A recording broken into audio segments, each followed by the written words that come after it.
Hello, and welcome to another bonus episode of Self-Inflicted Oral Nostalgia, the Guided by Voices podcast. This time around, I spoke with Travis Harrison, the co-founder of Serious Business Recording Studios. He engineered the last 3 GBV LPs and continues to work with the band to this day, having engineered next year's double album, Zeppelin Over China. He also worked with the band on the upcoming series of EPs, which will eventually be collected as the album Warp and Woof. Here's our conversation. Okay. Before we talk about your work with GBV, tell me about how you got started in music and how you made that leap from being a drummer into being a producer and an engineer. Well, I grew up on Long Island and started playing drums when I was about 10 years old, and I never really had anyone to play with throughout high school or whatever. But as I got a little older, I started playing with bands, and I just, at a certain point, the responsibility for documenting what we were doing had to fall on someone. And so at a certain point, I took up the reins with one of my high school bands. And then I just kind of never looked back. I had a friend of mine in college, Andy Ross, who he was like a computer whiz kind of guy.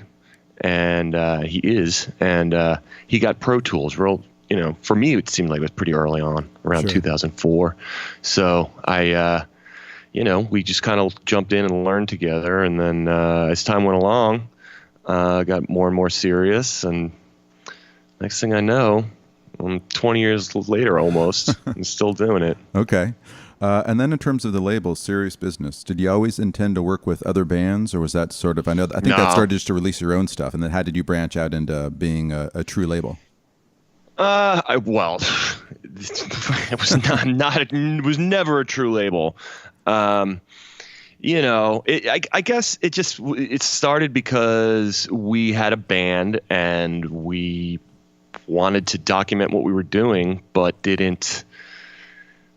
we didn't have any illusions that we were going to be able to get signed to a label or anything. And so we just figured we'd make our own, in the spirit of whatever, DIY, indie rock, whatever it might be. But we tried, and I put a lot into it. It just basically became a vessel for me to help friends out. Sure. And it was very... it was, I worked hard at it, but I didn't get very far in the business game. Okay. The business part of Serious Business. But it's kind of ironic though, don't you think? Absolutely. It was really all about the music and just helping friends. Okay. And that was it. Yeah. Now at this point, it's been, I think you said it's been 20 years since you sort of started being in a band and then went to the other side of being a producer engineer. Do you miss it? Would you go back and be in a band? Do you miss being on stage, kind of playing? Okay. Sure. Yeah. I mean, I love playing, and I still do. But it's just, my days are pretty taken up at the moment by making records and stuff. But, sure. I love playing. Sure. So you mentioned Andy Ross before from OK Go, and they're of course known for those amazing, mind-blowing videos. Have you ever heard of a rejected idea that they had that was just too amazing to do, like the space shuttle and there's monkeys and they're on the moon or something crazy? No, I don't know. I think they put a lot of work into those. They're insane. Those videos. They're great. Yeah, they put a lot of work into that stuff, and I'm not privy to hearing any rejected ideas or anything, but I know that there's those things it looks like they just pull it off in one take or whatever, but there's just weeks, months of preparation. Yeah. Okay, so to start talking about Pollard and Guided by Voices, do you remember what your first exposure to the band was, where you were, and maybe what that was? It a song? Was it a certain record? Where were you, and how did it hit you? Yeah, totally. I was in college. I'm always been a psycho for records. I mean, I just hoard records, and anything I could hear, I wanted to. And I grew up on Long Island, and whatever was available to us came through. It was before the internet, I guess. So, or before music was an internet thing. So it was MTV, and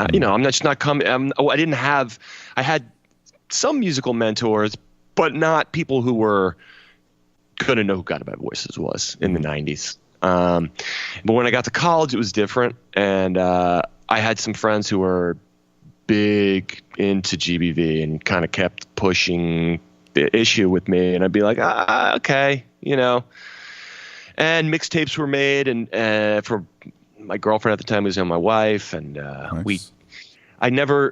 It took me until towards the end of college to stumble upon Isolation Drills. Okay. And right when Isolation Drills came out, there was a record store in the dorm where I was living. Bought it, loved it, thought it was great, but I was like, what? Okay, now I'll go back to these recommendations that have been coming in.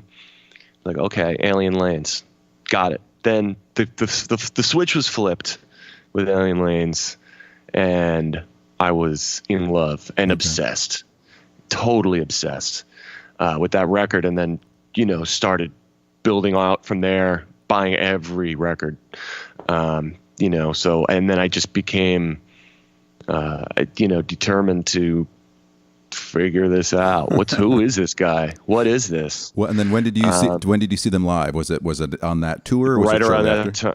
It was I think it was Kevin March's first tour, actually. Or no, yeah, I think it was Kevin March's first tour. And so I guess Universal Truths and Cycles. And it was, I needed to see them live. And for whatever reason, the New York dates were not going to happen. And I wound up getting a couple tickets to see them at TLA in Philly, and convinced a buddy to go with me. And I just got totally rocked. Nice. I was just, you know, and it was over at that point. I was just like, this is the greatest band I've ever seen. These are the best songs I've ever heard. And I just was coming at it from the perspective of someone who loves rock and roll, lived for rock and roll. And I just didn't know. You know, and I feel like that it's kind of it's still like that now. You know, there's a lot of people out there who love rock and roll and they live for rock and roll, but they just don't know about GBV because it's kind of a cult thing, and which is it's weird in its own little world. But it's not cult music, like you said. It's like it's so accessible. Right. That's what it's not like. You know, Very Daniel accessible. Johnston. It's not like out there stuff. No. Yeah, you know, the presentation, obviously, lo-fi early on, that's a big part of the impression that people have, that it is kind of difficult music or something like that. And I think to a certain extent that's true if you're going to dive in with the Grand Hour, or you're going to dive in with some, you know, Vampire and Titus, or would, you know, and both those records have incredible pop music embedded in a pretty gnarly, stinky shell, you know. But when you really look at the songs and the approach that he's taken from the beginning, I mean, any of us who are fans know that, you know, just the pure songwriting part of it, the chords, the melody, and the words, I mean, it's just like great. It's so undeniably great that, you know, it doesn't matter the presentation that it comes in. Once you get past that and start realizing that this guy is like touched by something. Well, you know, and especially when you say, like, when you see them live too, like they're just so they're just like amazing live, especially in the early days when people knew the quirky records and that they just, like, you know, kicked out the jams. I'm sure there have been many converts who maybe were, you know, dragged to a show and they were like, wow, this is just fucking amazing. Yeah, you don't expect it really. Yeah, and then you get the kicks. When I first saw them, I didn't know I was going to get kicks. I knew that they drank and stuff, but I was like just so overwhelmed by the beer situation on stage as part of the show. Not even like, you know, I love drinking beer. I thought it was cool, you know. But I was just like, why? That is the coolest thing. I mean, the cooler, and he was giving them out to the fans, and and the whole ritual of it. Yeah. And I saw it, like the beauty of that kind of, it was almost kind of like the punk rock, you know, putting the band on the same level as the audience. Like, we're going to share our beer with you. Sure. You know, I was just blown away. I was like, holy shit, I need in. I needed every record, you know. Yeah. And it was around that time he was doing so much weird stuff, like new stuff like Circus Devils, and his relationship with Todd was really starting to get rolling, and so many great records came out of that. So it was an interesting time to start becoming a fan. A little frustrating because it was the end of that prime Gillard run there. But yeah, that's it. And then I think your first sort of formal contact with the band, wasn't it sort of Doug Gillard? I think your band, the Unsacred Hearts, played with his band at pianos, and you kind of professed your love to GBV. What was that meeting like, and how did he react? Doug's the coolest dude. He was so cool. Yeah, you know, pianos used to be booked by a good friend of mine named Zachary Mexico, as a matter of fact, who shout out to Zach, who was the owner of Baby's All Right. Very popular, awesome venue in Brooklyn. And he was actually one of my friends in college who was recommending GBV vigorously to me. And so Zach booked pianos, and he knew that I had, you know, dove full in and loved GBV so much, and we were friends, and he was also a fan of my band, and his band was on my label, Serious Business at the time. And so he put us on this bill with Doug. Doug was doing a residency at pianos, playing once a week to support his record Call from Restricted. And I you know, we played our show, whatever. I just went up to him and just, you know, made conversation. And I think we just carried it on with emails or MySpace or something. But I do remember specifically, I mean, it was small talk in person, I think. But I did specifically reach out with an email to him, you know, I don't remember, a few months later, a year later or something, but specifically bringing up the idea of the Lifeguards album that we did together. Sure. And then so you say, hey, I'll do another record. I've got a label. I can record you guys. Pollard says, okay.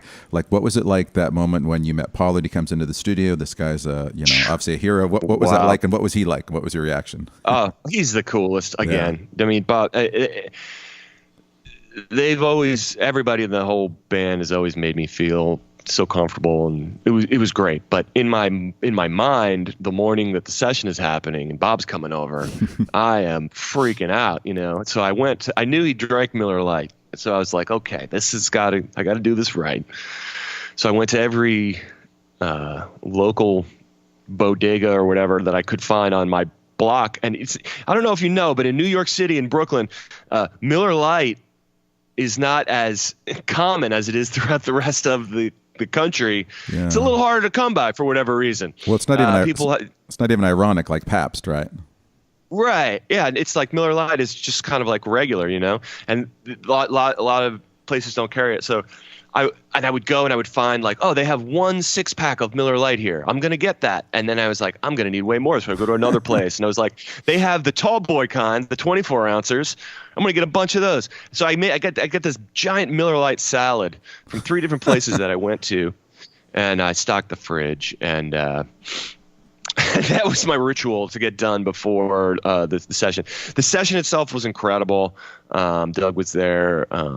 His wife Anna was there, and Bob came with his friend Taz, and we just had a great time. I mean, I don't know if I'm sure you've heard about how Bob works in the studio, but he's very quick, very confident. He sounds like Bob. Yeah. Right out of the gate. There's no struggle. There's no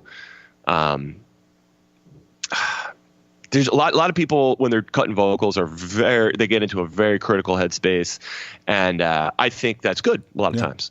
But for Bob, he doesn't need to, and he just is like what you hear on every GBV record, every single one. Maybe with a few exceptions, I don't know, but I think it's pretty much Bob's like, okay, I'm going to sing that now. Wow. And then goes in front of the microphone, sings it, listens back. If he hears problems, he'll repair the problems, but he's very confident, and so that was great. That's a dream to work with, because he's, you know, you don't have to like coax somebody into a performance. I mean, you're just getting it. Sure. You know. When I want to ask too, when you, for the newer records, what that sort of process was like, because I think you did them at another place. But before we get to that, I want to talk about the next thing I think you did was the ESP Ohio project. How did that come up, and how did you get sort of drawn back into that world? Well, Doug and I became close with Doug and wound up playing drums in Doug's solo band. And Doug, he doesn't play a ton, but it was a while where there was quite a few shows going on. And then Mark became the bass player. And then that was great because I knew Mark a little bit from some other places, but Doug and Mark and I are broing down all the time, Nice. and we wound up having a opportunity to open up for GBV in 2014 after Kevin March came back in on the Cool Planet tour. Oh, cool. And so we did 2 shows in DC and Bowery Ballroom in New York City. Nice. And for me, that was dream come true, obviously. I'm like, wow. I'm on this. I'm playing on Kevin's drums. I'm that it was great. And the shows were good. And there was another guitar player who was in that band too, Russ Fink, who was on for those shows. Mark had known Bob a little bit at that point, but I think Bob saw the band and stuff, and it put in his head that maybe Mark would be a good guy to ask to join if ever there was an opportunity. So we're doing Doug Gillard solo shows and stuff, and that's kind of on the near horizon. Mark getting that call, but sure. Before that, I had moved out of my long-standing studio relation. I had a spot in Manhattan, and it was expensive, and I finally had a minute to breathe or whatever, and I decided that I was gonna just reach out to Bob a little bit, say hello. We wrote letters always. Bob's a great with letters. That's how we had our relationship before when we were doing the lifeguards thing. So that's cool. I wrote him some letters and stuff, and he wrote back saying, "Hey, come to Heatfest." I said, "Sure, I'll be there." So that was 2015, and went down to Heatfest, and Heatfest is where magic is made. Uh-huh. Heatfest is just such a love fest. It's such a great experience. I don't know. Were you? I didn't meet you. No. Were you there this year? No. I've never been. Well, come next year, and for real, seriously. Okay. And it's such a great experience, and it's such a great hang. So yeah, I mean, that hang happened, and Bob wound up. Our conversation kept going forward, and it wound up being that Mark and Doug and I got a batch of Bob Pollard songs laid on us. So when we got the demos for that ESP Ohio record, I was definitely stoked. I was so happy. Sure. And we made quick work of it. Now, did you know, was there talk of it being a Pollard solo record, a GBV record? Was this always going to be, this is going to be called ESP Ohio? What was he's definitely had ESP Ohio as a name floating around for a lot of years. Different projects have had that name. Maybe we're going to be attached to it over the years. And I think there was a Circus, the Circus Devils record that was maybe my mind has seen the White Trick, I think was the one that started with vocals or something. He was not going to call it Circus. I could be wrong on that. Somebody should, but I think he was going to call that ESP Ohio. And I know there was a moment where he was going to call that Lifeguards record ESP Ohio. Okay. So I'd heard that years before. But actually, when we started the ESP Ohio process, it wasn't called ESP Ohio. Okay. It was called ESP New York. Wow. That made a little more sense. Yeah. But I think he was just kind of, that's what he was calling it at that moment. And, but yeah, I was stoked that it got to be called ESP Ohio. I think it looks great on paper. It looks great on the album cover too. and it's an awesome cover, and it's a super, super nice record. Thanks. It is one of my favorite covers that he's done. I love that cover. So after Please Be Honest came out, that was a record that Bob played all the instruments on by himself. How did you get the call for August by Cake? Well, when that Please Be Honest record came out, that's when he put the new band back together. Well, Sure. put the band back together, but with the new guys and the new thing. I was very excited. I was very excited for Mark, and because we were hanging all the time, and so that was a big deal.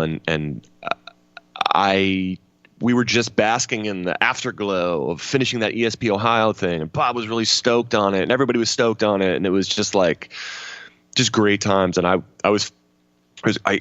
traveled to a few shows on that first run.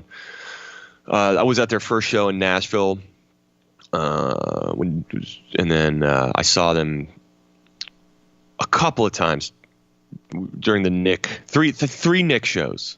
During those shows where Nick was in the band. Mm-hmm. And it was just a pretty exciting time, and I was just around, and I think Bob had it in his mind that he was going to do he had a batch of songs that was like a single album's length, and he was trying to figure out exactly how he was going to proceed with them. Because the band situation was new, and he had a lot of options on the table. He just basically did Please Be Honest, which, clears the deck or reshuffles the deck or whatever. It just kind of was a statement, Sure. Says Guided by Voices, Bob Pollard. Yeah. So I think what wound up happening was he had that batch of songs, and I think he was going to record it in Dayton. But he asked me if I could master it, because he was going to collect some recordings that he was going to do in Dayton, like Please Be Honest style, okay, with some band recordings, okay, which is what August by Cake became. And so he asked me if I would master it. I said sure. And then within a couple of days, it became, well, can we just come to New York to do it, to record it? Sure. Why not? I'm going to go ahead and say yeah. I'm going to go out on a limb, Bob, and respond in the affirmative. So yeah, that's how it went down. It was a very comfortable vibe for Mark and Doug, who were here all the time and worked with me quite a bit. Kevin lives in New Jersey, so it was a comfortable vibe for him. And Bobby Bear Jr. is just a comfortable kind of guy, so He can be comfortable wherever he is. And Bob was really stoked, and it was a really magical session. It was great. So yeah, so it's interesting then. So Pollard knew then at the outset it would be kind of a mixed source of audio, because again, it's kind of a transitional record, because some of it sounds like Please Be Honest, because it's that Cybertechnics Ohio stuff. Some of it's lo-fi, almost reunion LP stuff, and then it's like 5 Degrees on the Inside. That's something that you did that's like full band. So what was, as a master or as a mixer, what are the challenges going in dealing with like all those different sources, all those different fidelities? What's that do to you as a mixer and a masterer? Just had to listen to it over and over and over again and try to find the threads between the disparate kind of song sounds, and but the way that I didn't really have that much time to think about it, because I did. Well, I shouldn't say that. I had the demos for the songs for a while, and I don't remember the exact chronology of when when everything happened exactly, but the original title of the demos was Psychopath Time Card. That was the 17 song. Yeah. So I think that was the 17 tunes that are like the meat of August by Cake. Mm-hmm. And I had those for a while and was listening to them intently and trying to figuring out his notes and trying to prepare as best as I could. But when the actual session happened, everybody knows that Bob works very quickly. And that was the biggest challenge for me, was to be able to put myself in a position where, technically in my setup in my studio or everything, where it's like, okay, I'm going into this knowing that like, as soon as it comes out of the speakers and hits his ears, he digs it. That's pretty much it. Like, wow. It's going to be done, So, and it's not that literally, it's not, as soon as he hears playback, it's like, print it, it's over. But, it is a quick, there's not a process of like, okay, so like take these roughs home and like think about them, and maybe you'll come up with some new ideas. And no, it's like immediate. Everything is immediate. So we would work all day, get together at like 10 and kind of get some food maybe around, 5, 6. Bob would go home after we had or go back to the hotel after we had a nice meal. And then I would go back to the studio, do overdubs with Doug at night and stay until 2:30, 3 a.m. trying to get mixes together. Mm-hmm. Anything I could get together. And it was all culminating in, the big listen through, which is what Bob wanted to do. He had his Cybertechnic songs, and we had also done the solo band songs prior to this. Okay. A couple of weeks before. So it all came, the last day of the session, which was actually moved up a day early because we were going so fast. Bob was like, "Is it okay if I go? We finish tomorrow?" And I was like, yeah, that's cool. We don't need to have that extra day to mix, and no, that's fine. We're good. We're good. Yeah. So we had a big listening party. It was awesome. Sweet. We had it all mastered. Had all the songs going into one another. So all that, the basic shape of the pretty much the done record was done during that session of a couple of days. Although I did have to go back and make it. Little things. Yeah, I had to make it ready for retail. And then, so was it around? So when did you start doing the band's live sound? That didn't come about until the end of last year. Okay. So that was wrapping up the How Do You Spell Heaven run of shows. I came on August 31st, 2017.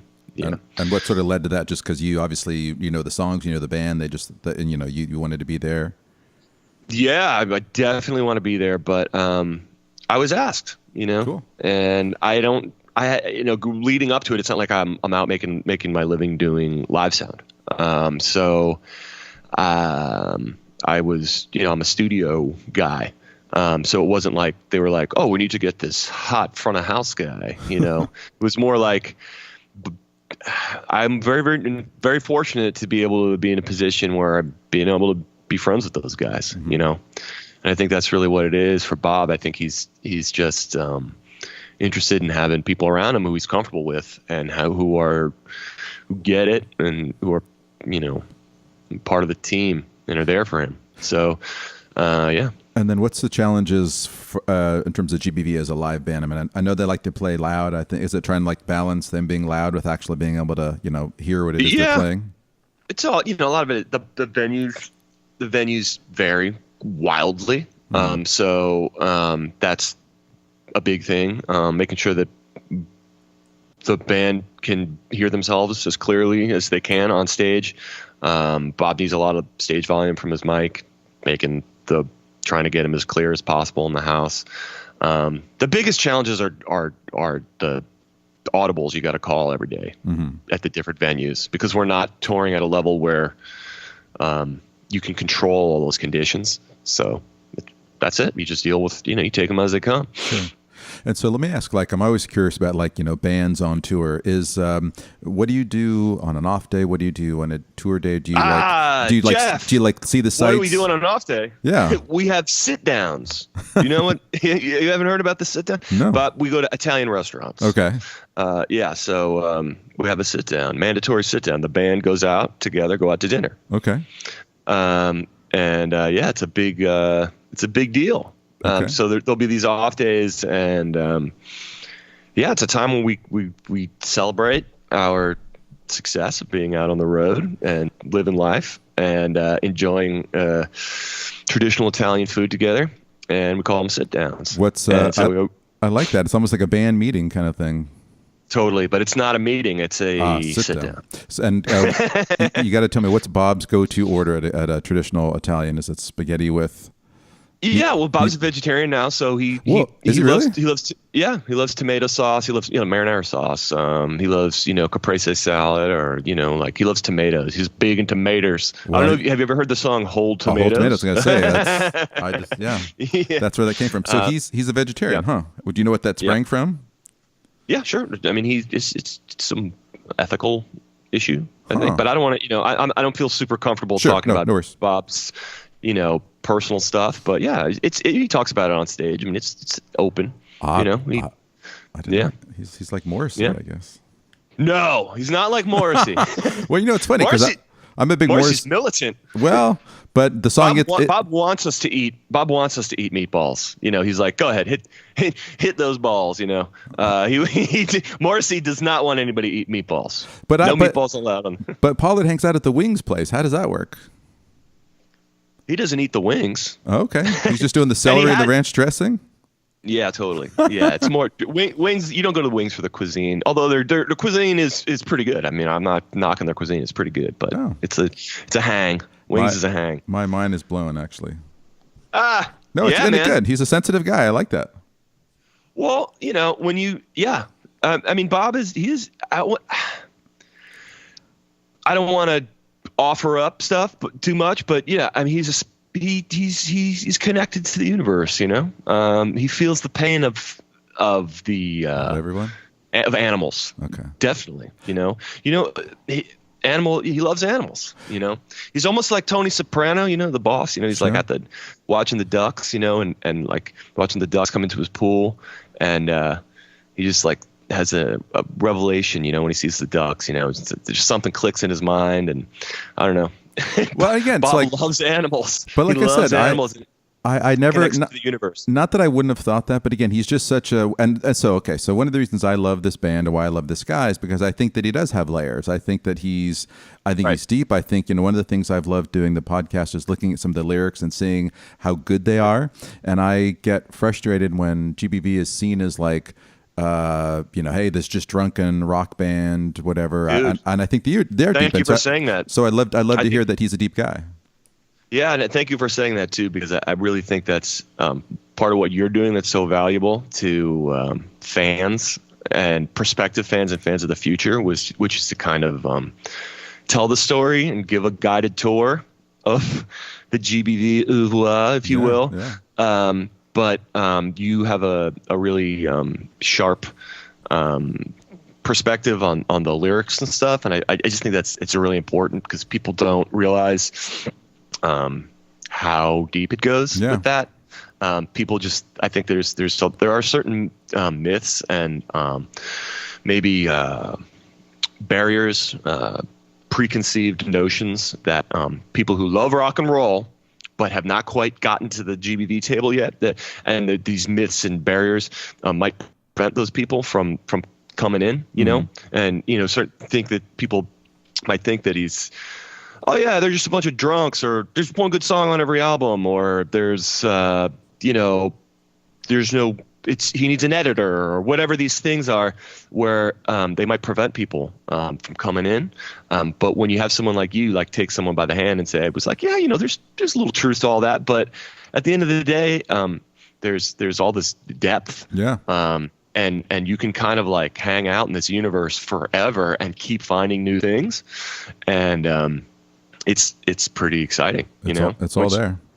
Yeah. Anyway. So then how did you, after August by Cake, how did you sort of get the nod to do like the next record? Obviously they were pleased with the results. Yeah, I think it was just kind of, as soon as we started on the August by Cake project, maybe not as soon as we started, but as soon as Bob was here and it all kind of started clicking, then I don't know, I think it was just kind of all in place, you know how quickly he works. So sure. I think he was pretty immediately going to start thinking about his next batch, knowing that he's got some people to back him up, and people he can count on. So that's what became How Do You Spell Heaven. I think it was pretty quick turnaround with that. And then, so I think you sort of alluded to the way that recording works today. So you all get Bob's demos, you get some notes from Bob, and then the guys and you lay down the tracks in New York. Is that pretty much the way it works? Yeah. And then do all the songs come in one big batch, or do you get 5 and then 2, and he says, hey, I've got 2 more, or do you get like 17 songs? One big batch. Wow. One big batch in sequence. The album is done. Always. That's fucking crazy. So you get a CD. It's numbered 1 through whatever. Uh-huh. The sequence is the sequence that the album is going to be, and it's Bob playing on a boombox. Playing his guitar into the boombox and singing. And you've heard the Boston Spaceships Let It Be Your demos. It's right? That's a good example of his process. And I think on Let It Beard, I can't speak exactly if he started getting into this at that point, but there'll be these kind of awkward pauses in the listening experience. You kind of pauses, and then like a new part kind of comes in. Mm-hmm. And that's kind of part of his process of editing and arranging his tunes. So he'll in his fit of inspiration write it spontaneously almost sometimes, and then go back, and then form and structure are very, very important to him. So he will go back and sometimes build the structures using his believe it or not, his boombox and his CD burner. And so he'll sing the demos into his boombox, and then burn it to a CD up until a certain point, hit pause, then put the other part that he wants to go, unpause, and that's how he builds out the demos that he sends to the band.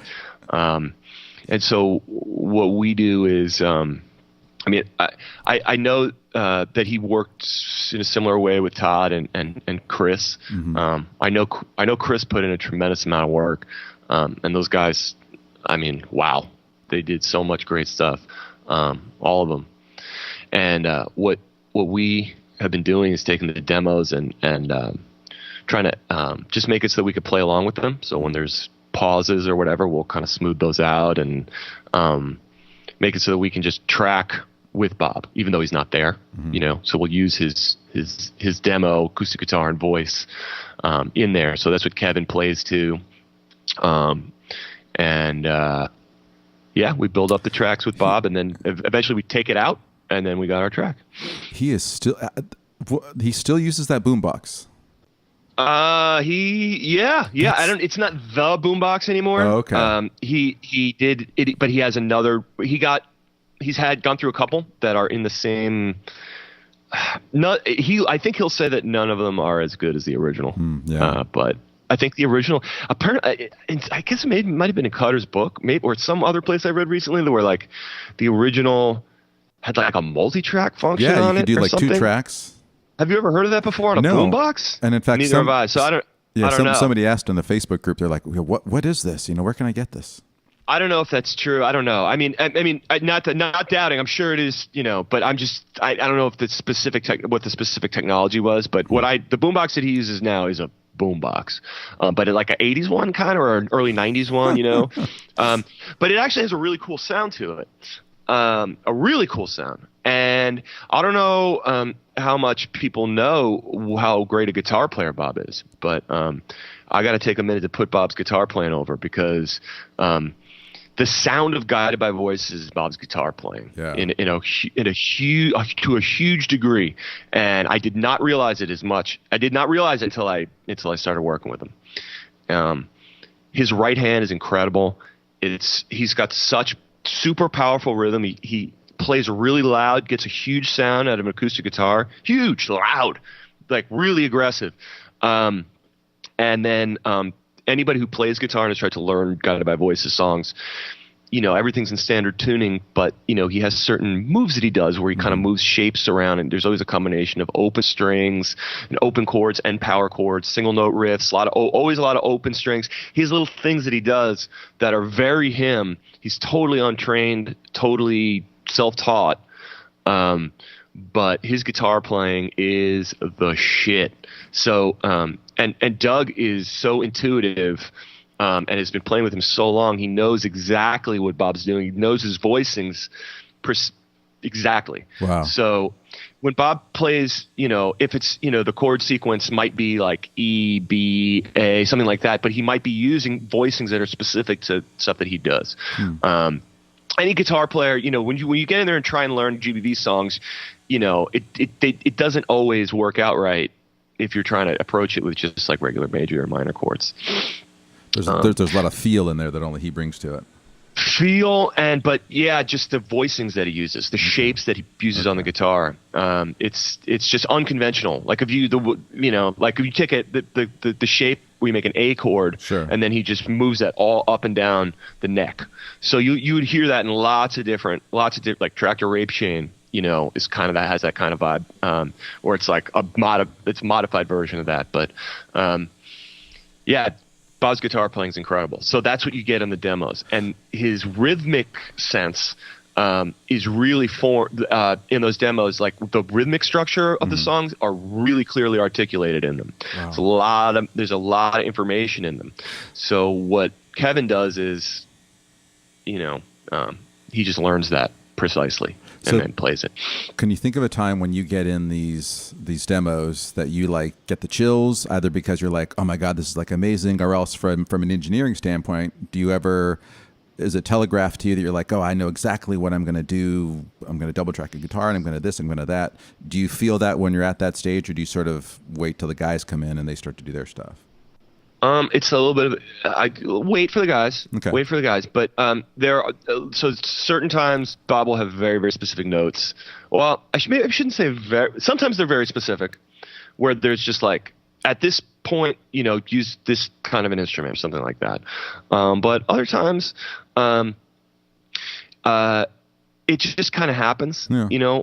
Listening to the songs in demo form is a different experience because it really demands a lot of attention to extract what he's presenting.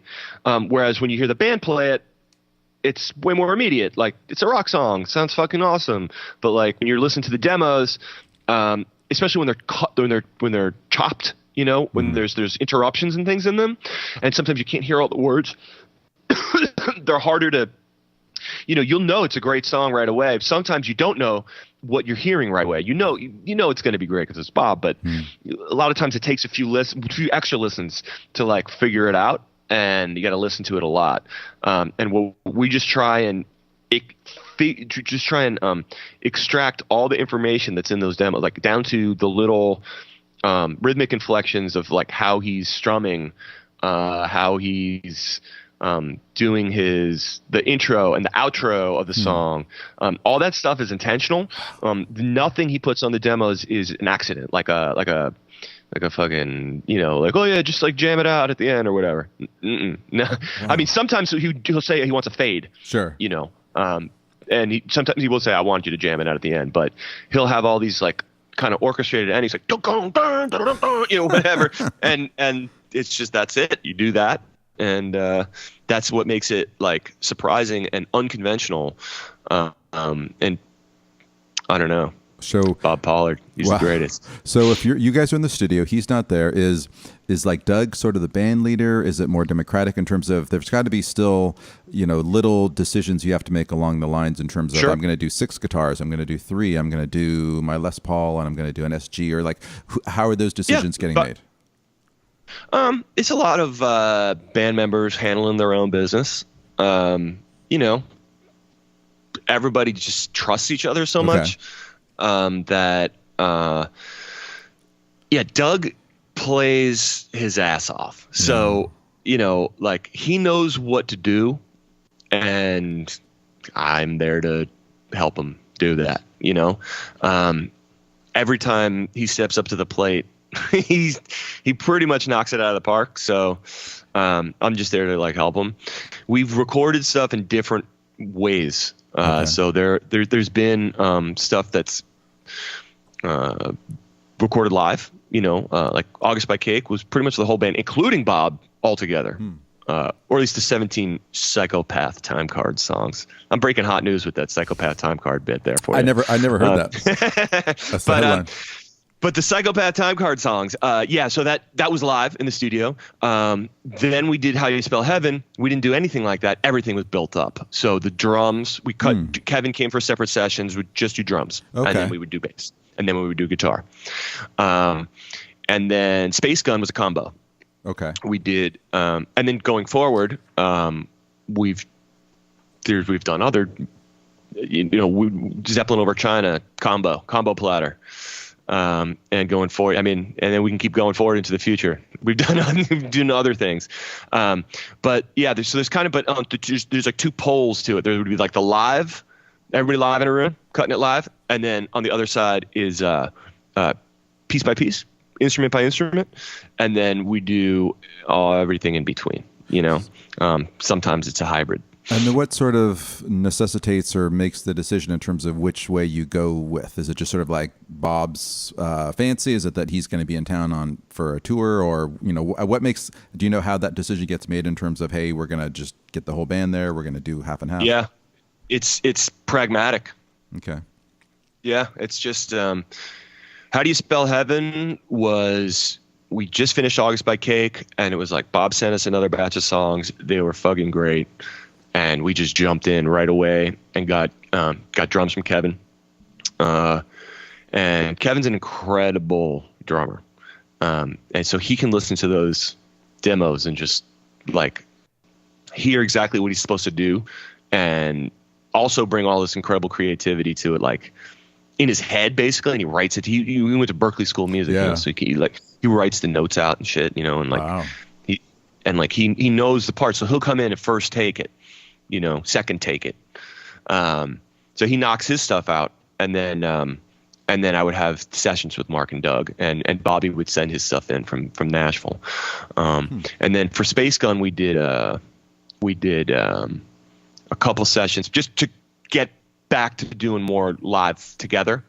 We did a pretty cool session where Bobby flew in and we were all kind of together, where we got few tunes on that album, like Flight Advantage and Kangaroos, and trying to remember the other ones, but where we cut those live like together to tape in my studio, with overdub, put guitar overdubs on top. But and then other tracks on that record on Space Gun were we did some. We even started with bass or started with guitar, and then put drums on after. We did it in all kinds of different ways. Try to keep it fresh, but it's like pragmatic. It's like we need to get this done by a certain time. Who's available? Who's got? And then home recording too. I mean, guys will definitely contribute home recording stuff. And nowadays, technology is such that like, who gives a shit? Sounds great. And it was funny. I was totally heartened. I was reading an interview about the Lifeguard record that Doug came in with GarageBand demos. Doug is one of the world's greatest masters of GarageBand. Because I make music. I use GarageBand, and I thought I was like a total heel. I'm like, oh my god, I'm like afraid to tell people I use GarageBand. You're not a heel. You're not a heel. You're a baby face. You're a baby face. Listen. GarageBand's fine, whatever. It's like you use whatever you have. Doug uses the shit out of GarageBand, and I mean, I'll just leave it there. Cool. He knows what he's doing. So I know for vocals for some of the records, those are done separately. Where is that done? The liner notes list them as being Stillwater River Lodge. Is that I found an hotel in a river in Ohio? Is that the place? It's an Airbnb. Yeah, a lovely family owns a beautiful home on the Stillwater River, I think it's called. Yeah. I don't know. Yeah, in Dayton there, and so you fly in and we drive. Mark and I'll go in there and go and hole up in the house for a couple days, and usually the actual tracking is pretty quick. Actually, let me rewind. It is always pretty quick. And it will be, the actual recording of Bob's vocals, like he records everything in sequence, so it's like, okay, we're going to start with Birthday Democrats. Okay, you ready? Yeah. Bob, can you sing it for me once to get a sound? Yeah. He'll say, yeah, okay. But it's like, whatever, he's singing it, I'm recording it. Well, that'll do. Sounds good, buddy. So what are you recording that on then? Is that like a laptop or something? What's that setup? Yeah, Pro Tools. Okay. Yeah, Pro Tools. Okay. In my laptop, yeah. And the first couple of times we went there, I brought like a little more of an elaborate rig. I brought like nice studio monitors and brought options for microphones and all this crap. And then for How Do You Spell Heaven, and that was Mark and Doug and I went and honestly, as I've gotten more into doing this work with GBV, I've just gotten more and more into the power of 2018 level audio technology, and just like we can get incredible sounds anywhere, Sure. So like now, when we go, like I won't bother bringing the crazy rig. I mean, I just bring more of the bare essentials. And the most recent record we did, Warp and Woof. I mean, we were doing vocals in hotel rooms and like on unconventional places, you know. Sure. Just kind of like getting it done. Well, one of the things that I love about like the last couple of records, though, is like even though he comes in, he records these in one takes, like you're doing some really nice things with the vocals. There's a lot of double tracks. There's a lot of sort of effects, and the vocals are treated where I hadn't really heard that in the past. Is that something that Bob's just more open to? And are those double tracked? It sounds like he's not. Is he actually doubling those vocals, or are you doing that with engineering? No, Bob knows where he wants to put doubles. Okay. He knows where he wants to do harmonies. He kind of, when we did How Do You Spell Heaven, he started he didn't really change anything. He just kind of like the way we did it, you know, he would sing the songs and then he would just say, yeah, make it sound good. You know, it's like, go for it, whatever you want to do, and then we'll have a little back and forth if there's something that he's not digging. Okay. But you know, it's like in general, I mean, it is still pretty raw. I mean, it's just kind of what he's singing. But I will take a little time to, you know, maybe experiment a little bit. Maybe, you know, just try and think about like what's the best way to put this particular song over, where when you're in the run and gun shotgun kind of style that GBV is known for, and like how we did August Pie Cake, actually vocals for that, he would sing the songs as we went along. We'd cut instrumental tracks and then he'd be like, all right, I'm gonna go sing it, and then he would go and sing it, or maybe we'd have a few, we'd use 3 or 4 in a batch that we had just cut, and then it would be kind of like everything's kind of on the fly, and then it'd be like getting mixes like on the fly. So, you know, it might have a little bit of more of a roughshod kind of a quality, where if I'm going to get vocals to kind of work with, I'm going to spend a little more time to just get them to fit into the track nice, and, you know, just have them be kind of part of the band, you know. So I don't know, just 2 different approaches. I like them both. Sure, but I like it's funny, you never think of like GBV as like a headphones band, you know, whereas like I've been listening pretty closely to like Space Gun and How Do You Spell Heaven, and it's like there are lots of little touches. And again, his voice, he's got a great rock voice, but you know, I always think that I love to hear like double tracked. I love to hear just little effects and harmonies and stuff. Whereas I don't know if I'd heard that in, certainly not the lo-fi days. You just didn't have the luxury on a 4-track to do stuff like that. And the second Matador era, when it's kind of mid-fi, I didn't hear a lot of that. So I love those little touches. That's true, but there are gestures that are made on those records that are huge to me with vocal sound, you know, like just think of like the Best of Jill Hives. Oh yeah. Which has that really like slicing bright echo thing going on, which is kind of like, it's a super bold move. I don't know, you know, if they thought about that, probably not. It was probably like in the moment, and Bob's like, yeah, that's awesome. He listens to all the John Shaw records, you know, stuff where anything John Shaw worked on in that period. You might hear some really cool vocal effects. Kid Marine has some crazy stuff. Just weird long reverbs, and on the lo-fi stuff, it's great vocal sounds. In fact, you know, Bob would say that you know, he finally started getting a vocal sound he liked around the time of B-1000 and Alien Lanes and whatever. If it was singing into, you know, an SM58 going into the 4-track with the treble turned all the way up or something like that. Those are influential sounds to me, you know, like sure. There's like a echo thing that's on Under the Bushes, Under the Stars on a lot of those songs.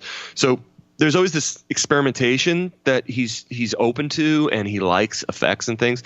I kind of dig having him there to do that kind of stuff. And it's been kind of up to us doing this kind of remote work, you know, where, you know, he's not there during the mixing or, you know, but on August Pie Cake, we came up with some wild ass shit off the cuff, you know, like Warm Up to Religion has like bizarre Memory Man echo on his voice, you know, and we would just it's just kind of like, I don't know, just very intuitive, just kind of roll with it, see what happens, try, generally Bob's very excited when he hears things like that, Sure. Unless it's working counter to his goals for the song. Well, let's hear it. Like, have you ever, gotten it really wrong? Like maybe, yeah, because he's not there, you ask him all these little decisions, and maybe, Doug says, oh, I want to do something a little crazy on this, and he'll hear it and be like, no. It's a good question. Yeah, totally. I get it wrong all the time. I mean, but I think a good example would be, whatever. This is like any record making process. There's a lot of back and forth and stuff like that. Hey, did you check this out? No, you're not.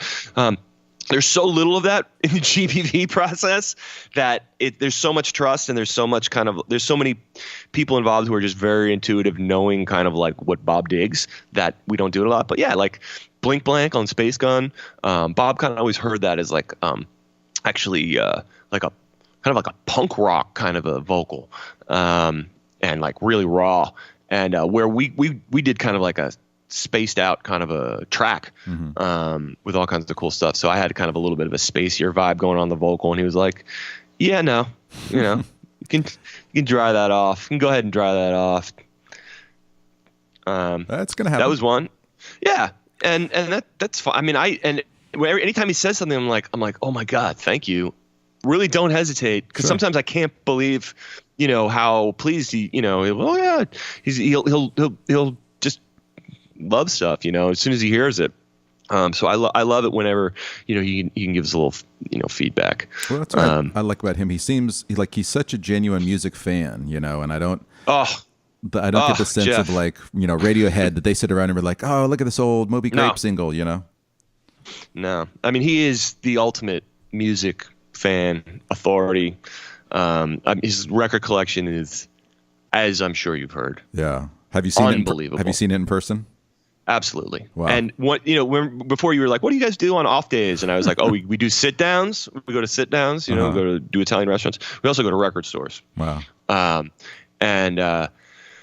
Yeah, man, like he knows his shit, and he's just so much to learn.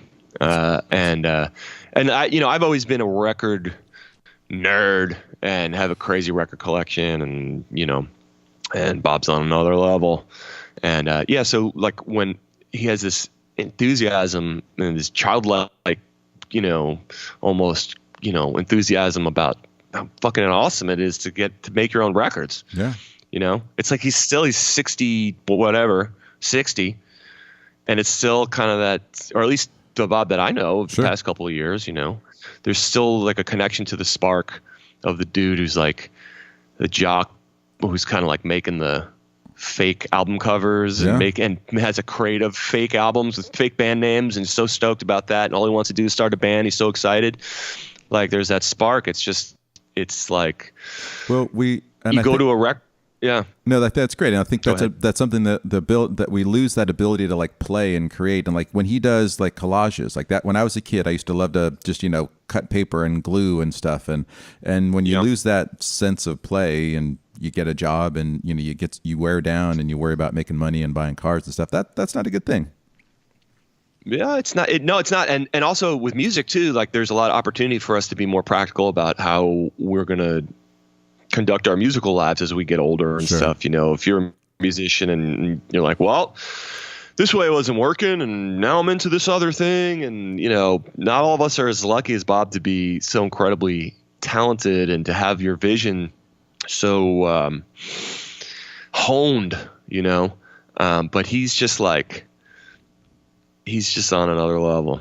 He's a virtuoso. Yeah. And so tell me about, it sounds like you are that you're a modern guy. You believe in Pro Tools and all that. When you record the band, is it all digital? Do you use some analog? Are you doing anything to tape? Both. Okay. Totally. My studio, I have a 24 track tape machine, 2-inch tape. So I didn't use it on August by Cake because I knew we needed to go really fast. Okay. And we didn't have any moments to spare. And I didn't use it on Heaven. I started using it on Space Gun, and I used it a ton on Zeppelin over China. For the sound, or for why? For the sound and all. I like the workflow that it creates. I like to have the band. I like to use it when it's a live band tracking session, when everyone's all together. And then I will dump that stuff into digital world. And then, but then, yeah, it just, we have plans to do another session coming up. We're going to, do stuff on tape again.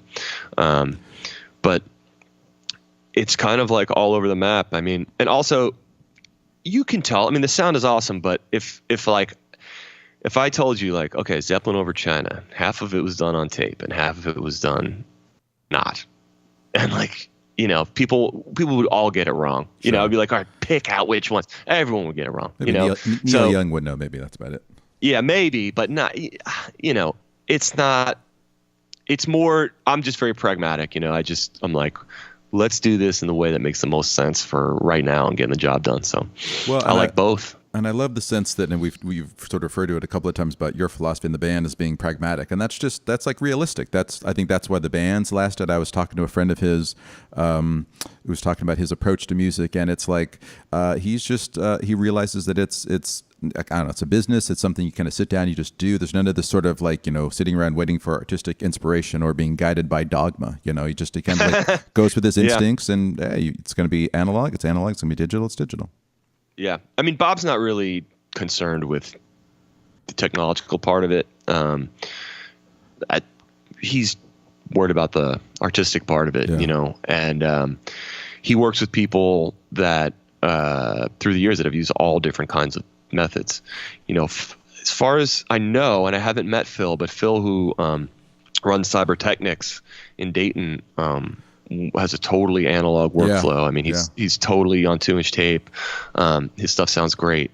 I wish we could just do it only on tape, because that would be so fun. But we're doing a lot of volume, and I love Pro Tools. Oh God, I love it.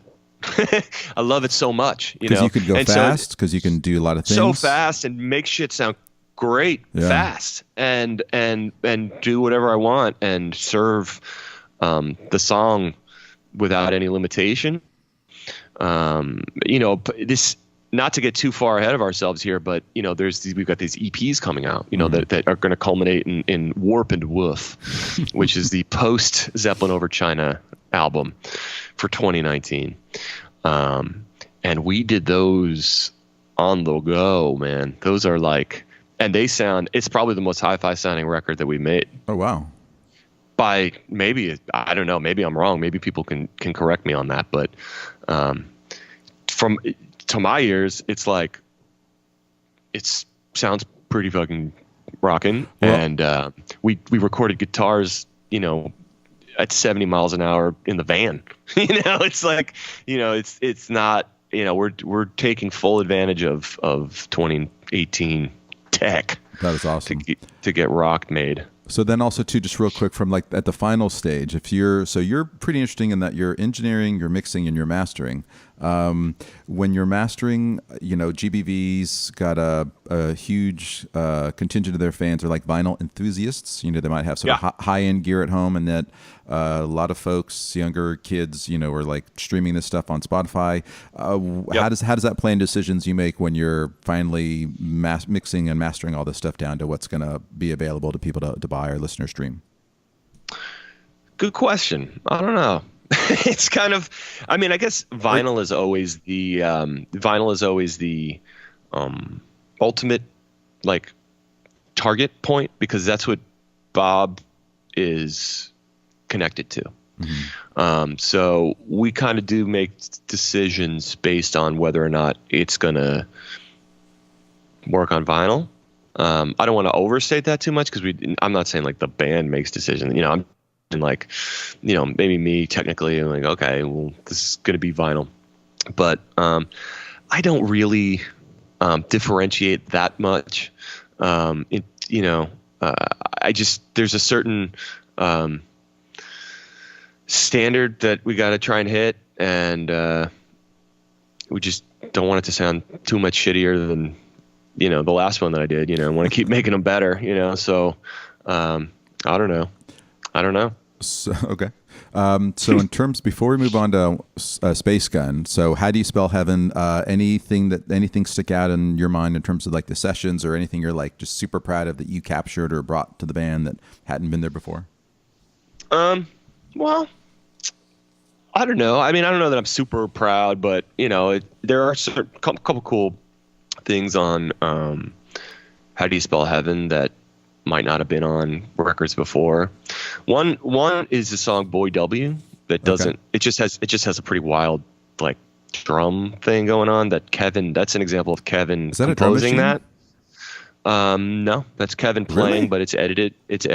Yeah, and then there are samples. It's Kevin playing for sure. Okay. But yeah, I mean, it's chopped up. Yeah, I thought the toms coming in on the sides might have been. That's an overdub, but that's Kevin playing for sure.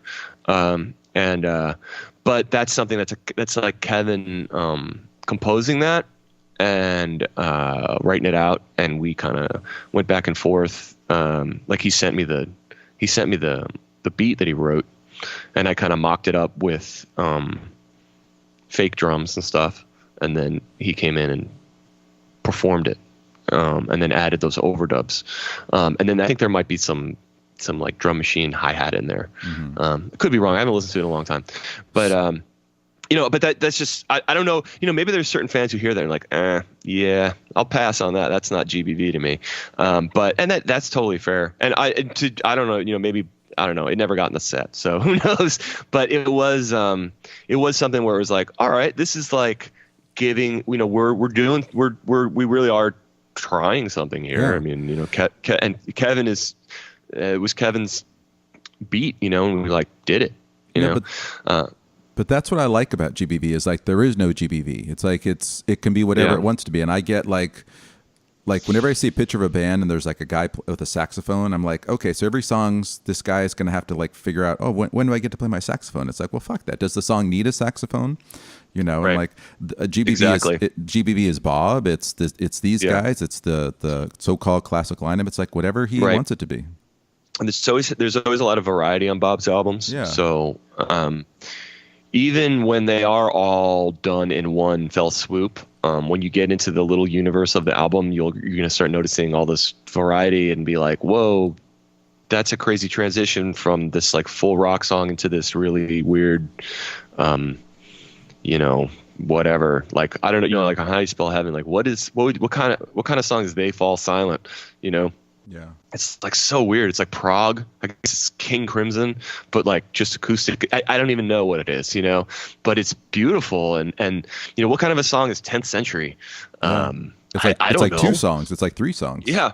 Yeah. I don't know. I mean, so that's where a lot of that prog kind of influence Bob comes in. And I don't know if I'm straying too far, but like, I think this from the question, but like he's got this band that's very capable of attacking his songs from any one of the 4 P's perspectives, punk, pop, prog, psych. And the prog part, these guys are crazy good musicians. Mark is an amazing bass player. Mm-hmm. I can't wait for people to hear some of the new stuff. Mark is playing like some of the most like signature, incredible bass lines. So yeah, it's just a wild team effort, and I have no idea if that answered your question. No, that's awesome. I'm a rambling man, but I'm not Dickie Betts. I got no agenda here other than just to hear you talk about the band and have a good conversation. So I want to talk about Kevin again for a second, because again, I think that he's brought a total level of musicianship to the band. Seems like a totally cool guy. And for me, one of like the revelations about August by Cake were like his 2 songs, which were not only good songs for that record, but were like good songs for anything. I mean, they're like just gorgeous. Do you know, is he working on like a solo record? Did people know that he's that good of a singer? Well, people know now that he's that good of a singer. Bob gave him a mic this year too on stage. So anybody who's come to see the band in 2018 on the Space Gun tour has noticed that the backing vocals, which already were sounding great with Bobby Bear Jr. in the band, and Nick and Doug, and then Doug, and Mark too, through the whole first run, 26, 2017, backing vocals. Wow, sounding great. Then this year in 2018, Kevin gets a mic, and Kevin is like, he is so great. He doubles Bob a lot in choruses, and he's so dependable pitch-wise, and his tone blends with Bob perfectly. So as a singer, yeah, he's singing backing vocals on stage, but it does make a big difference to me. It sounds great. As far as his songs, yeah, man, he's phenomenal. Is he making more? Is he working on a solo album? I don't think so right now, but let's keep the cards and letters coming, because I would like to hear that. He's just an incredibly talented guy, as all the guys in the band are, and they all could do. Doug is a solo artist. Bobby Bear Jr., for the love of Christ, he basically put a pause button on his already, very successful solo career. I don't want to oversell it, but Bobby is toured the world as a solo artist. He's got a movie about him. He's got a movie about him. He's got lots of records, and Bobby is he's amazing. So you've got all these guys who are in this band who are front people in their own bands. I think Bob realized that, and that's kind of what made August by Cake kind of have that contour where he brought in all their songs. And yeah, Kevin's songs were a hit. People loved Kevin's songs. I love Kevin's songs. They're amazing. And the funny thing is that those were his home demos. What? That he just handed in. I didn't have anything to do with that. I mastered them. Yeah, home demos. Those were his. I think he did them maybe in his like on his laptop. His like Pro Tools on his laptop or something. Yeah, total home demos. Oh, also those two songs, Kevin's two songs, no real drums. See, no real drums. Drum machine and him. I think he might have like played drumsticks on like a chair. I don't know, something like that. But no real drums. So that's just making me mad at this point. I know that like he needs to like cancel whatever he's doing on Sunday. Send the kids to the soccer, whatever, and put out some more fucking stuff. He actually, I think he had those songs in his back pocket, just as like some stuff he was just doing for fun. Maybe I can't say specifically when he did those, but I do not think it was in the same time period that the reconfigured Guided by Voices was going on. That's so annoying. I have to ask him. That's so annoying. I love that you're annoyed by that. It's so cool. Stop, man. Yeah, he's just a talented guy, and like he definitely has a great knack for hooks. He's a hookman. So, and I think we got a taste of Zeppelin Over China. The single, the flip side was a song. Your Cricket is Rather Unique. It was actually an old that's on Suitcase 4. Bob singing it. Yeah. Is that him? Is that Kevin March singing that on the flip side? Yeah, Your Cricket is Rather Unique. Absolutely. And then how did that come about, and whose decision was that? He sounds great. Again, that one was, as Bob he likes to put out singles. Sure. And a lot of times he doesn't decide that he wants to put out a single until the last minute or something. In the past, there's been, there's Mark and Doug have told a story about doing that song Knife City, which is the B-side of Just to Show You, which is kind of like last minute thing. But in this case, weirdly, that single showed up in July of 2018, and the album's not showing up until like January, February 2019. So it's not exactly last minute. But at the time, we thought it was last minute because we just finished Zeppelin Over China. Bob was so stoked on Zeppelin Over China that he wanted to release 7 singles, one a month, every month. So we were racking our brains like, we need to come up with B-sides. Like, let's get this done, and we got to start now. N-O-W. We got to start now, because if we're going to do this 7 single plan, we're gonna have to get one out for July. So. That's what happened. So we needed Your Cricket is Rather. We needed to find a B-side. So I talked to the guys. We talked to Bob or whatever, and we came up with a list of potentials. And Your Cricket is Rather Unique was a song that I picked out from the Suitcase thing as a potential ESP Ohio B-side back when we were, and so we did. What was the ESP Ohio B-side we did for Royal Cyclopean? It was another "Hit Me with Tonic." Okay. That song. That was I recorded drums for that and Cricket at the same time, and then we wound up deciding to work on "Hit Me with the Tonic" and then shelved Cricket. Coming back to it, I said, well, I have the drums done for Cricket. Can we put the rest of put the guys on it? So then, and since it was my drum thing, we were like, well, wouldn't it be cool if Kevin sang it? So Kevin sang it, and it's kind of like an ESP Ohio drum outtake with a Doug Gillard and the whole Mark and the band and everybody, and then Kevin singing and Mark singing too. So it was like a weird, but we felt like we had to get it done immediately. We were like, this needs to get rushed out because we got to get the first single out. And then Bob decided that he didn't want to go through with doing all 7. And do you know what that was born out of? Just being like, it's going to be too much work, or just I don't know exactly. I mean, it would have been a cool idea, but it would have been a lot of work, and I think the real, whatever. I mean, the business of putting together, the guys who put together the Rockathon guys. I mean, there's a lot to do with that, and it might not have made sense to do 7 singles, but it would have been cool. Okay. But that's why it came out in July, but at the time,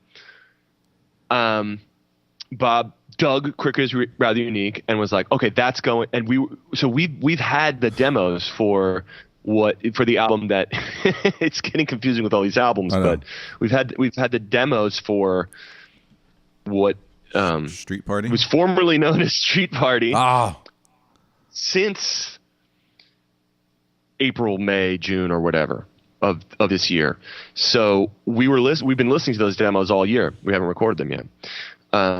So when we gave him the B-side, he was like, oh, okay, that's going on the album. That's going on Street Party. That's going to be, he had a specific spot in the sequence that it was going to be.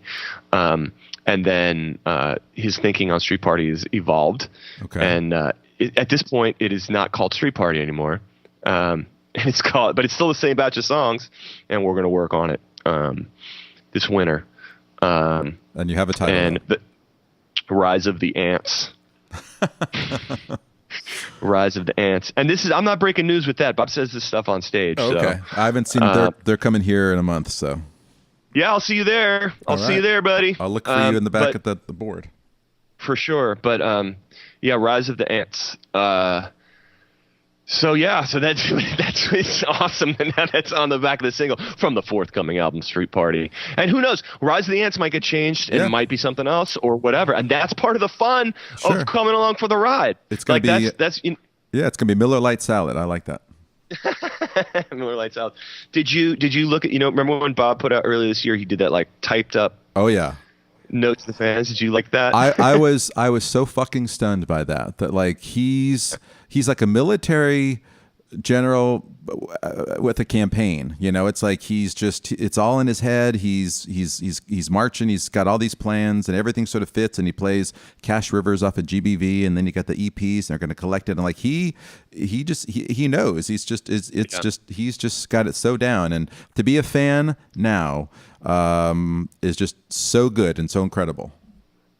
Yeah, well, that's awesome. I love hearing that. And it made me so happy when he typed that up and was going to send it out because as a fan, I mean, I'm still a fan first, and I always will be. And like that just tickles my fan funny bone, man. When I see that, when I see that typed up thing, when he's got like, that he actually sits there and types that out, and he wants to communicate with everyone and let everyone know what's going on, and it's so wild. It's so much. There's so much, and especially after this year where Space Gun, there was this concerted thing. We're like, okay, like this is Bob who wanted to do like this. It was like, I want to do Space Gun. I want to do 3 singles leading up to it. I want to let people like sit with it. I don't want to flood them out. I just want them to like get a chance to like sit with Space Gun. And that's what we did. But this is the result. Get ready for 2019 because it's going to be this. And I mean, things. It's going to be a wild ride, and hopefully it keeps going with the same amount of volume, because I just fucking love that. I just think it's so cool. I don't care that it's overwhelming for people. I think it's part of the fun. So so as we begin to wind down a bit, so let's go back to, you making that Lifeguards record. Did you ever think that you'd be like this ingrained with the band back then? Like, people didn't know that GBV was coming back. No, I mean, I wanted to be, obviously, but like, I just was trying to, I'm a very humble and I hope I was coming off as humble, but I was just couldn't believe I was in the position that I was in to be able to work on a record with Bob. Yeah. So it was surreal. It was, I don't know. I mean, it was a dream come true. That's what it was. Straight up dream come true. And it still is. I'm still in it, but did I think I was going to, no way, I remember we were working on the album, the Lifeguards thing, where we were in the process, some point in the process, and I was talking on the phone with Bob, and he was telling me about the prospect of the band coming back together, the Matador thing or whatever. And I was like, holy shit. I was like, that's great. Yeah. He seemed pretty excited about it at the time, and I thought that was cool, and I was so excited about that, but I didn't have anything to do with that. Doug didn't have anything to do with that. Yeah. So we didn't, I was, and I'm friends with Doug, and we were just happy to see that they were playing and that it was going well, and they were playing in front of big crowds and stuff. And I was psyched around that time because I got put on the guest list. Wow. I got put on the guest list, Jeff. And now you're in the van. How awesome is that? And now I'm in the van, but I got put on the guest list. That was enough for me to get put on the guest list. Oh my God, that was so fucking cool. And I still think it's so cool. And so like but Doug did say something around that time where we were just hanging out, and he was like, I don't know, Bob might find, just to let you know, Bob might like what we're doing here, and you might get the call again someday, something like that. He said something. He like foretold the future in a casual kind of offhand comment that I was like, oh no, whatever. And just put it in the back of my mind, but, later on, years went by, and it kind of worked out that way. So do you get a sense, like, again, we're talking about these guys and this lineup and these last couple records are just like amazing. Do you get a sense that within the band that they're taking the same view of this? Like, again, as a fan, I'm like just so blown away. I like Space Gun. I think is one of their top 5 records of all time. I think it sounds so good. What we're hearing from the new stuff is just like so good. And I'm like amazed after 30 years that this band is still so vital and important. Do you think that they get a sense that this is like kind of a new golden era for them, or are they just kind of like, yes. It's kind of going well? No. Yes, totally. Okay. Everybody's totally tapped into that. I love the new golden era term. We use that. We talk because, look, we are all fans. Yeah. Doug is a fan first. Mark is a big time fan. Bobby Bear Jr., fan. Bobby saw them do the Collapse time. Kevin, fan. We love Bob, and we're just so excited to be there for him, and to just give him what he needs to do what he does at the best that he can, at the best possible level available to us, Sure. And not to be a downer, but I think like the thing that makes me really nervous is just how talented the guys are, and the fact that like they are kind of all frontmen, like Mark writes his own songs, those are really good. Doug, Bobby, like I'm just like I'm always, maybe I'm a pessimist by nature or something, but I'm like I just hope he can keep these guys together because it's so good, and I know that they're all so talented, and maybe they can do stuff on the on their own in the interim or something. But I mean, I just want to see them together as long as they can. Yeah. I'm with you, man. I hope the run goes on for a long time, but I always say, I know that Bob, his number one priority is going to be his art, and he's got more integrity than anyone I've ever worked with in terms of as an artist, Mm-hmm. That's always going to come first, and he's got to protect that. So throughout his career, he's gone through, we make jokes about, a lot of people coming in and out of the band and stuff, but at the bottom line of it is, I think he's protecting his art. And so with this current lineup, I mean, I always say like, hey, you know what, Bob? You know, the time ever comes, I'd take it like a man, because I know that that's what he's doing. You know, and so often it's not personal with people that, you know, in ways that he's moving as an artist. I mean, there might be personal things that come into play, but at the end of the day, he's protecting his art, and Sure. and it's his business, and it's his livelihood, and the most important part of it to him is the artistic part, and so, you know, I hope it goes on for a long time, and I think we are all really aware of that. We're all really aware of that dynamic, you know, and we want to protect it too, and we want to be there for him. So, you know, I don't think it's going to be, you know, it's a very strong, like the guys in the band, everybody's very close right now.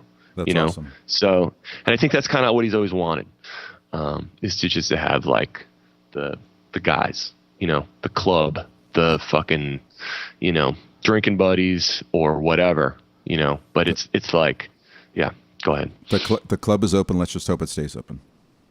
Totally. Yeah. Yeah. Awesome. And yeah, it's going good. Travis, thanks so much for your time today. It was my pleasure. That's it. I'd like to thank Travis again for his time. Check back next week for the final episode of the series. Here it comes, Space Gun. Bye.